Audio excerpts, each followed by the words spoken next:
આપ સર્વોને હેતપૂર્વક જય શ્રી સ્વામિનારાયણ। આજની સત્સંગ કથા વાર્તા નિજ મંદિર સાવરકુંડલા।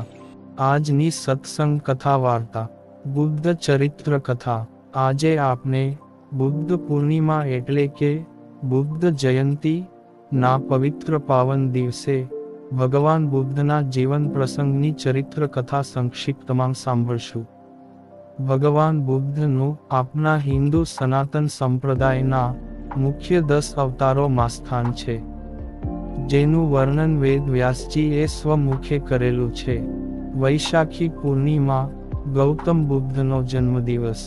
વૈશાખી પૂર્ણિમાના દિવસે સિદ્ધાર્થ બુદ્ધત્વ પામ્યા। સિદ્ધાર્થ અજ્ઞાન નિદ્રા માંગથી જાગી બુદ્ધ થયા અને વૈશાખી પૂર્ણિમાના દિવસે બુદ્ધ નિર્વાણ પદ પામ્યા। તેથી વૈશાખ સુદ પૂર્ણિમા ના દિવસને બુદ્ધ જયંતી કે બુદ્ધ પૂર્ણિમા તરીકે ઉજવાય છે। ભગવાન બુદ્ધ ભારતીય મહાપુરુષની પરંપરામાં અદ્વિતીય વ્યક્તિત્વ ધરાવનાર મહાન વિભૂતિ છે। દેશ જ્યારે કર્મકાંડના કામમાં ખૂપી ગયો હતો, ધર્મના નામે અમાપ હિંસા થઈ રહી હતી, બ્રાહ્મણવાદનો ક્રૂર પંજો બાકીની સમગ્ર પ્રજાને દબાવી રહ્યો હતો, બધા જ ધાર્મિક અધિકારો એકમાત્ર બ્રાહ્મણો પૂરતા જ મર્યાદિત બનાવી દેવાયા હતા। ઊંચ નીચની કલ્પિત દિવાલો આકાશ સુધી ચણાવા લાગી હતી। સામાન્ય વ્યક્તિને રાજકીય, ધાર્મિક કે સામાજિક કોઈ પણ ક્ષેત્રમાં કશી જ મહત્તા નહોતી। પ્રતિભાનું કેન્દ્ર માત્ર બ્રાહ્મણોના વર્તુળમાં જ હતું। બ્રાહ્મણો યજ્ઞના નામે અનંત દેવોને ઉદ્દેશી અસંખ્ય પશુઓના બલિદાનો ચઢાવી રહ્યા હતા। સાચો ધર્મ લગભગ અદૃશ્ય બન્યો હતો। તેવા ઘોર અંધકારના સમયમાં ભગવાન બુદ્ધનું પ્રાગટ્ય ભારત વર્ષમાં થયું હતું। હિમાલયની તળેટી આગળ, ચંપારણની ઉત્તરે, નેપાળની તરાઈમાં, કપિલવસ્તુ નગરીના લુંબિની ઉપવનમાં ઈસવીસન પૂર્વે 563 વૈશાખી પૂર્ણિમાને દિવસે બુદ્ધનો જન્મ થયો હતો। તેમના પિતાનું નામ શુદ્ધોદન અને માતાનું નામ માયાવતી હતું। તેમના જન્મથી માતા પિતાની ઈચ્છા પૂર્ણ થઈ, તેથી તેમનું નામ સિદ્ધાર્થ પાડવામાં આવ્યું। સિદ્ધાર્થના જન્મ પછી 7મા દિવસે માતા માયાવતીનું અવસાન થતાં તેનો ઉછેર મહાપ્રજાપતિએ પોતાના દીકરાની જેમ જ કર્યો। તેમનું ગોત્ર નામ ગૌતમ હોવાથી તેઓ ગૌતમ બુદ્ધને નામે ઓળખાય છે। શાક્ય નામની ક્ષત્રિય શાખાના શિરોમણી થયા હોવાથી શાક્યસિંહ તરીકે પણ ઓળખાય છે। રાજ્યના જાહો જલાલી યુક્ત પ્રાસાદમાં લગભગ 29 વર્ષ સુધી તેમણે નિવાસ કર્યો। યશોધરા નામે પત્ની અને રાહુલ નામે પુત્ર હતો। પોતાના ભોગોનું વર્ણન કરતા સિદ્ધાર્થ કહે છે કે હું બહુ સુકુમાર હતો। મારા સુખ માટે મારા પિતાએ તળાવ ખોદાવી તેમાં વિવિધ પ્રકારની કમલિનીઓ વાવી હતી। મારા વસ્ત્રો રેશમી હતા। ટાઢ તાપની મારા ઉપર અસર ન થાય એટલા માટે મારા સેવકો મારી ઉપર શ્વેત છત્ર ધરતા।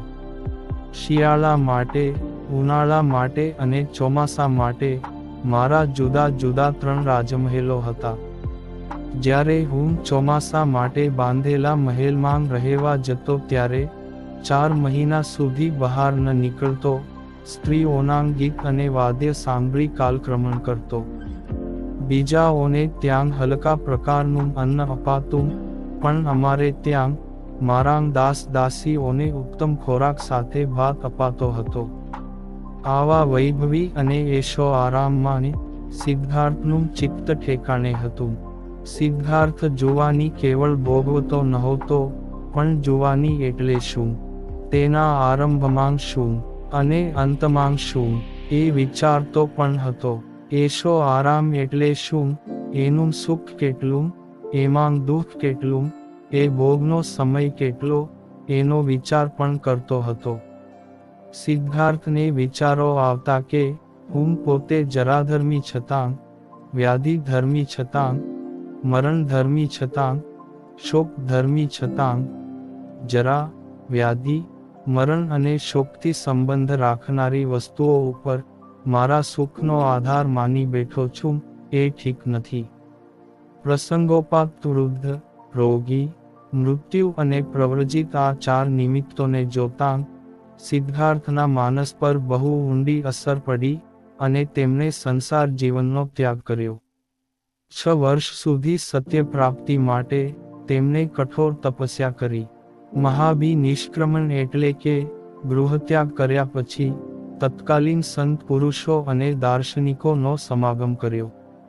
આલાર કાલામ અને ઉગ્રામપુત્ર નામના 2 બ્રાહ્મણ વિદ્વાનો પાસે તેમણે તત્વજ્ઞાનનો અભ્યાસ કર્યો. સત્યની શોધમાં સૌના અનુભવોનો સાથ લીધો, પણ તેમને સંતોષ ન થયો. મનનું સમાધાન ન થયું એટલે તેમણે ઘોર તપ કર્યું. કઠોર અનશન વ્રત લઈ 45 દિવસ શરીરને જકડી લીધું. 45મા દિવસે એમને જ્ઞાન પ્રાપ્ત થયું અને નગરશેઠની કન્યા સુજાતાના હાથની ખીર ખાઈને એમણે પારણામ કર્યા. જીવન અને ધર્મનું સત્ય સ્પષ્ટ થઈ ગયા પછી તેમણે મધ્યમ માર્ગના પ્રચારનો પ્રારંભ કર્યો. તેમની પ્રતિભા, દિવ્ય શક્તિ, દિવ્ય વ્યક્તિત્વ તથા અપાર કરુણામય વિચારોથી જોતામાં હજારો અને લાખો લોકો પ્રભાવિત થયા અને ચારે તરફ બુદ્ધમ શરણમ ગચ્છામિ નો ઘોષ સર્વત્ર ફરી વળ્યો. ગૌતમ બુદ્ધે ધર્મમાં પ્રત્યક્ષ વસ્તુઓ તથા પ્રશ્નોની ઉપેક્ષા કરી નથી, પણ તેના સમાધાન માટે સચોટ પ્રયત્ન કર્યો છે. પરલોક, પરમાત્મા વગેરે અનુભવાતીત વસ્તુઓ માટે એમણે મૌન સેવ્યું છે. વ્યક્તિ દુઃખી છે, એ સત્ય છે, તેના દુઃખને દૂર કરવું એ જ સાધના છે, એ જ ધર્મ છે એમ જણાવી એમણે 4 આર્ય સત્યોની ઘોષણા કરી છે. સત્ય સમજાયા પછી સિદ્ધાર્થ બુદ્ધે ઉરુવેલા માંગ ઈચ્છા અનુસાર વિહાર કરી તેમણે વારાણસી તરફ પ્રયાણ કર્યું. અહીં પંચવર્ગીય ભિક્ષુઓને ઉપદેશ કર્યો. 2 ભિક્ષુઓ કોલિક અને સારીપુત્ર તેમના પ્રધાન શિષ્યો બન્યા. આનંદ તેમનો સેવક શિષ્ય હતો. ક્ષેમા અને ઉત્પલવર્ણા તેમની ભિક્ષુની શિષ્યાઓ માંગ પ્રધાન ગણાય છે. ચિત્ર અને હસ્તાવલક તથા નંદમાતા અને ઉત્તરા તેમના અનુક્રમે ગૃહસ્થ ઉપાસકો તથા ઉપાસિકાઓ હતા. સારનાથ માંગ તેમણે પ્રથમ ઉપદેશ આપી ધર્મચક્ર પ્રવર્તન શરૂ કર્યું. આમ 40 વર્ષ તેઓએ ઉપદેશ આપતાં પસાર કર્યા. મગધનો રાજા અજાતશત્રુ એમનો ભક્ત બન્યો. તેને બુદ્ધે ઉપદેશ આપ્યો કે સ્વસ્થ અને શિસ્ત સમૃદ્ધ શરીર વિના બધું જ નકામું છે. જીવન ક્ષણભંગુર છે. સતત ઉત્સાહથી નિર્વાણ માટે મથ્યા રહો. મનોનિગ્રહ, આત્મસંયમ અને સદાચારથી મોક્ષ મળે છે. જે માણસને મોક્ષ મેળવવાની ઈચ્છા હોય તેણે દેવ પૂજા, કર્મકાંડ કે બીજી માન્યતાઓ, પુરોહિતોની મદદ અથવા દૈવી તત્વોની સહાય ઇત્યાદિ રૂઢ થયેલી ધર્મની બાબતોમાં ચિત્ત પરોવવા કરતાં પોતાની ચિત્તવૃત્તિ પર જય મેળવવો એ વધારે સારું છે. બુદ્ધે ખાસ કરીને વૈદિક ધર્મની વ્યવહારાતીત પરમ તત્વની, પ્રાર્થનાના મહાત્મ્યની અને વેદોની અપૌરુષેયતા તથા પવિત્રતાની ભાવના સામે વિરોધ ઉઠાવ્યો હતો. પોતાના શિષ્યોને આ ઉપદેશ આપવા માટે તૈયાર કરી દેશના વિવિધ ભાગોમાં મોકલ્યા હતા.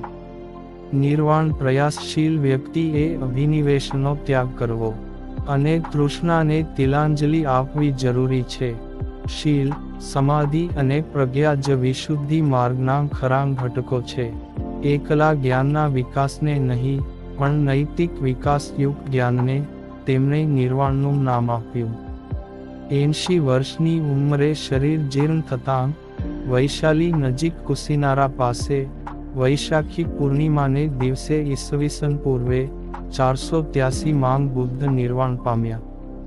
માનવ જાતિના આધ્યાત્મિક ઇતિહાસમાં અને જગતના વિરલ મહાપુરુષોમાં ગૌતમ બુદ્ધની ગણના થાય છે.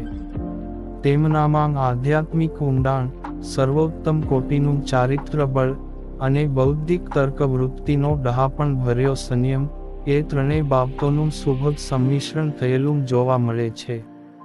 પોતાની પ્રખર બુદ્ધિ અને પ્રજ્ઞા વડે તે સર્વોત્તમ સત્યનું આકલન કરી શક્યા.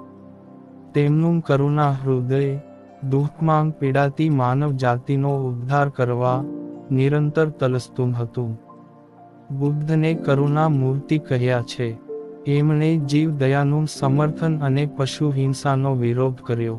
એમની ખરી કરુણા એમના મહાભી નિષ્ક્રમણ માંગ સમાયેલી છે. પહેલા મહાભી નિષ્ક્રમણ માંગ તેમણે ગૃહત્યાગ કર્યો અને રાજમહેલ છોડ્યો, પણ બીજા મહાભી નિષ્ક્રમણ માંગ તો એમણે નિર્વાણ સુખને પણ છોડ્યું, અને તે પણ નિર્વાણના ઉંબર પર ઊભા રહીને. તેમણે કહ્યું કે હું નિર્વાણના સુખમાં પ્રવેશ નહીં કરું જ્યાં સુધી એક પણ વ્યક્તિ દુઃખથી પીડિત હશે. આના કરતાં વધારે ચડિયાતી કરુણા આપણને માનવ ઇતિહાસમાં જડે તેમ નથી. દરેક માણસના દુઃખનો ભાર હું મારે માથે લઈ લઉં, એથી જો જગતને સુખ થતું હોય તો હું તેમ કરવા રાજી છું. આ હતી તેમની લોક કલ્યાણ પ્રત્યેની લાગણી.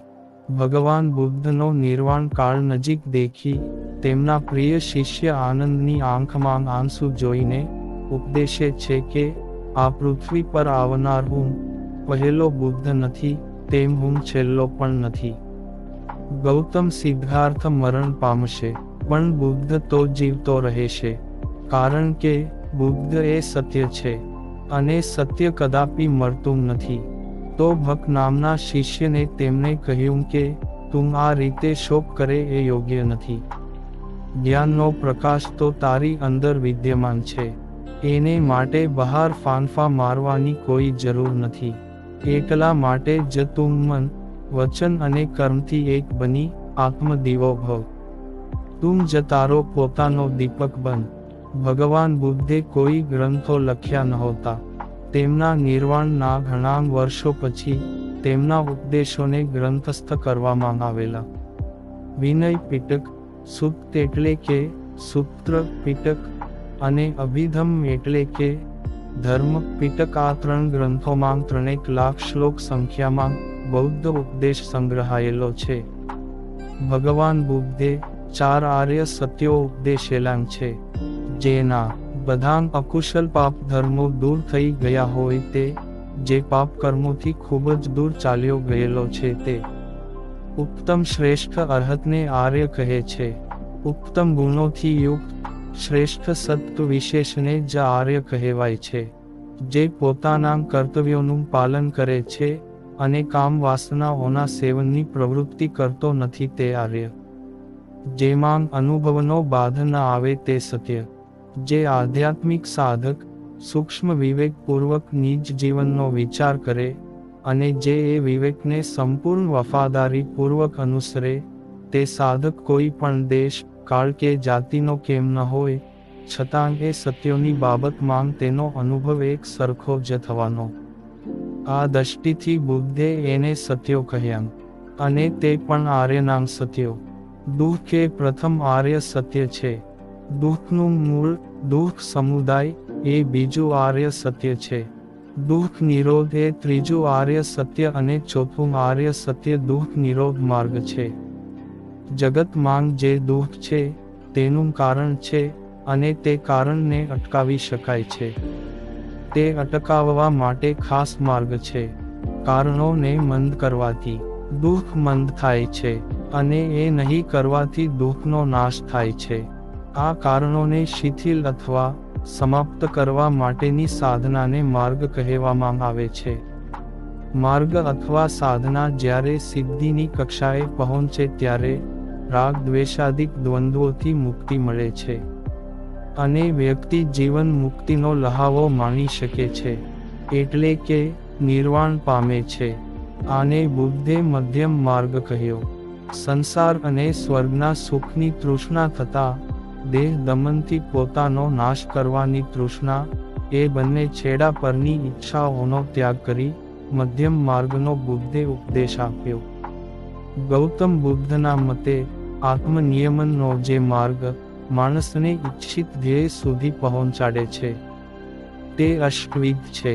બૌદ્ધ ધર્મ ગ્રંથોમાં તેને આર્ય અષ્ટાંગિક માર્ગ એવું નામ આપવામાં આવ્યું છે.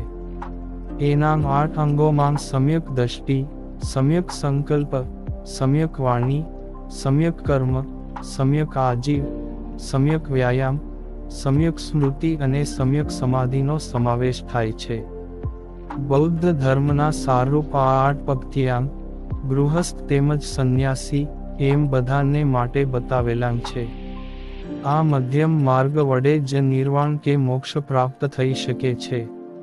આ અષ્ટાંગિક માર્ગે ચાલનાર મનુષ્યને કેટલાંક બંધનો નડે છે, જેને બૌદ્ધ ધર્મમાં 10 સંયોજન કહે છે, જેમાં સત્કાય દ્રષ્ટિ, વિચિકિત્સા, શીલવ્રત પરામર્શ, કામ, પ્રતીક, રૂપરાગ, અરૂપરાગ, માન અભિમાન, ઉદ્ધતપણું, અવિદ્યા અજ્ઞાનનો સમાવેશ થાય છે. આ 10 શિસ્ત કે સંયોજન વડે જ્યારે દુઃખનો નિરોધ કરવામાં આવે ત્યારે આખરે નિર્વાણ પ્રાપ્તિ થાય છે. આમ આર્ય અષ્ટાંગિક માર્ગ વડે નિર્વાણ પદ કે મોક્ષ પદે પહોંચી શકાય છે ને નિર્વાણ અવસ્થા પ્રાપ્ત કરી શકાય છે. બુદ્ધમ શરણમ ગચ્છામિ, ધમ્મં શરણમ ગચ્છામિ, સંઘમ શરણમ ગચ્છામિ.